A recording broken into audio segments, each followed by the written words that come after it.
Well, good afternoon, everybody. How y'all doing? Pretty warm here, and welcome to the channel.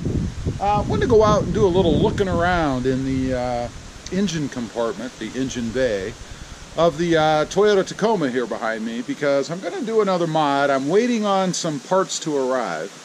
I'm going to change out the headlights, the bulbs anyway, not the lights themselves. But in preparation for that, I kind of wanted to get under the hood and see how to do that. See how you actually access the back of the headlights, the bulbs, and see how difficult it's going to be, if I can even reach them.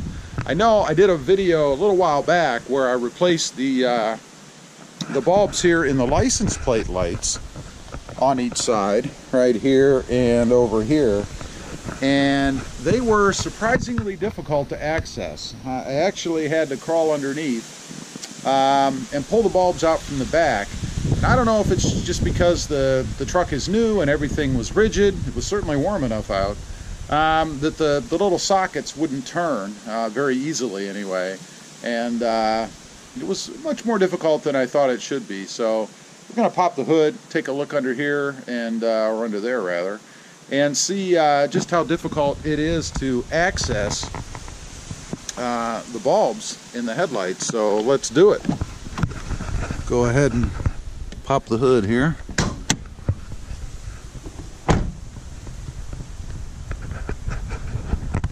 Let's see.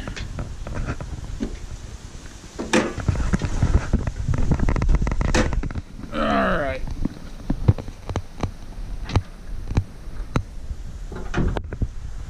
There. Give you an aerial view there for a minute.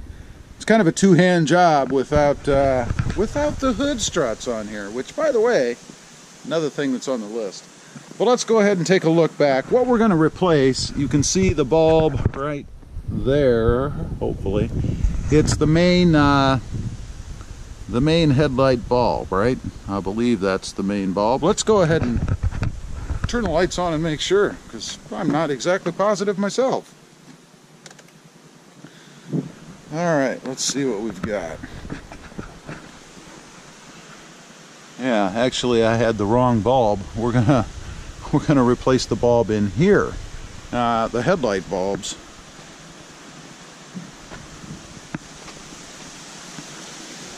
Yeah, I would have been looking at replacing the wrong thing apparently. Again, a little preparation before you go, and I know some of you guys out there are going to say, oh, see that? He doesn't even know what bulb it is. Well, I've never replaced a headlight bulb before, to be honest with you, so now I know which one it is. Let's take a look behind here. So we're looking for the bulb that's here, and see if I can finagle you guys around. Looks to me, let's see, like we're right here. Hopefully you guys can see, like we're right here, and that should, I believe, just twist out of there. So right there is what we're going to look to replace. Let's go over to the other side, see if we can reach that one. We obviously could reach the one over there, so that's not so bad. Let's see down in here. This one's going to be a little bit more of a bear. It's actually, you guys can see, right back in here. And I'm assuming these just twist to come out. I don't know why they wouldn't. Yeah. Won't be too bad. Might actually have to move the windshield wiper fluid reservoir here around a little bit. I don't know. Maybe loosen this up so I can gain a little better access right back underneath here. Might be in the way a little bit. I'm not too sure. Let's see. Not to mention, it's funny. The truck is so high up now, and I know it's not that much further, but it's high enough up that I might actually have to have a stepladder to do this. I don't know. I'll go back over here to the driver's side. I want to look in here a little further. Yeah, it really just looks to me like it disconnects. Again, I'm hoping, see if I can get you guys down in there a little better. Right here is what we're looking at. It looks to me like the plug-in, the wiring part if you will, down here, right down here, just disconnects here, and then you would turn the bulb in this socket to pull it out. Again, access over here is not too bad. That other side might be a bear, and if I was standing up on a ladder, it might be even a bit easier. We'll see. One other thing I wanted to check, the other bulb, which I mistakenly thought was the bulb I wanted here, my guess is that is the bright bulb. Let's go ahead and turn the brights on just to make sure, because I'm, again, curious. Be my high beams, in other words. Yeah, those are going to be the high beam bulbs that you can see that's now brighter right here on the left. So this is what we're looking to replace. Man. Wow. I can actually feel the heat coming out of the lens there on those. Turn that off here. Okay. So yeah, that actually is the bulb that I'm going to replace. It's not going to be the high beam at this point, although may look at doing that too, I don't know. It should look pretty good, I think. We shall see. But not too bad. Accessible enough, I think. Again, I want to take one more look over here. Obviously the same setup. We just push the connector down. I'm sure there's probably some kind of a little latch or flange or something on there that disconnects it. But once that's down, it should turn towards the driver's side and then be able to pull that right out and put the new bulbs in. And I think that there's probably enough room, yeah, there is, where I can get in there without actually having to do anything with this water or windshield wiper reservoir, so that should be pretty good. Otherwise, I'm just waiting, like I said, for them to arrive.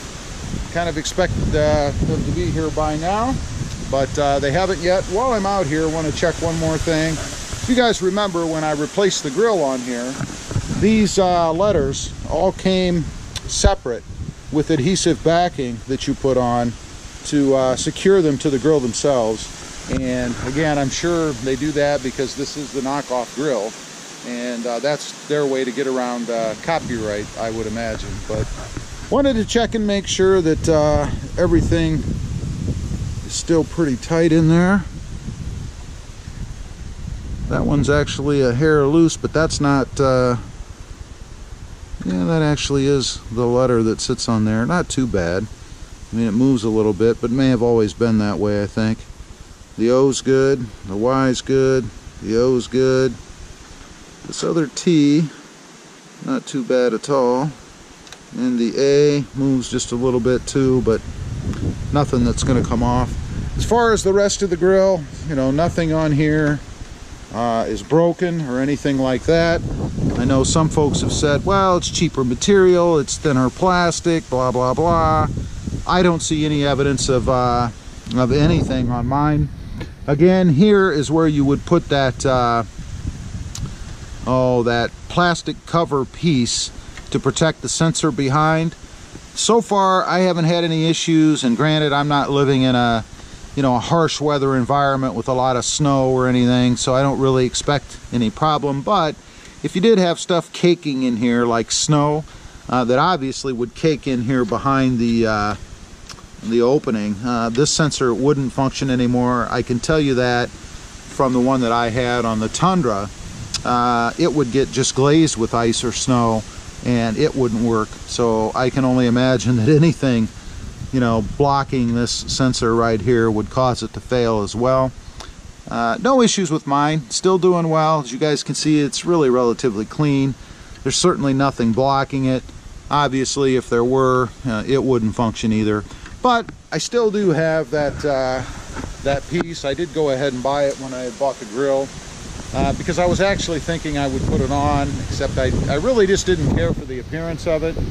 It has it's like a shiny, almost glass looking finish, and it really would stick out on the front of the truck if this whole piece here was just like a shiny plastic glass looking kind of piece, and that's why I didn't put it on. Aesthetically, I didn't think it would look very good, nor do I really think it's necessary in the climate I'm in. So anyway, just wanted to go through, take a real quick look at those headlights. Shouldn't be a problem to do. Looks like they're pretty accessible. And so far, my cheapo $120 some knockoff grill holding up pretty well. As usual, appreciate you guys watching. Please give this video a big thumbs up. Click that subscribe button if you haven't before. And we'll see you next time on the web. Have a good day. Bye.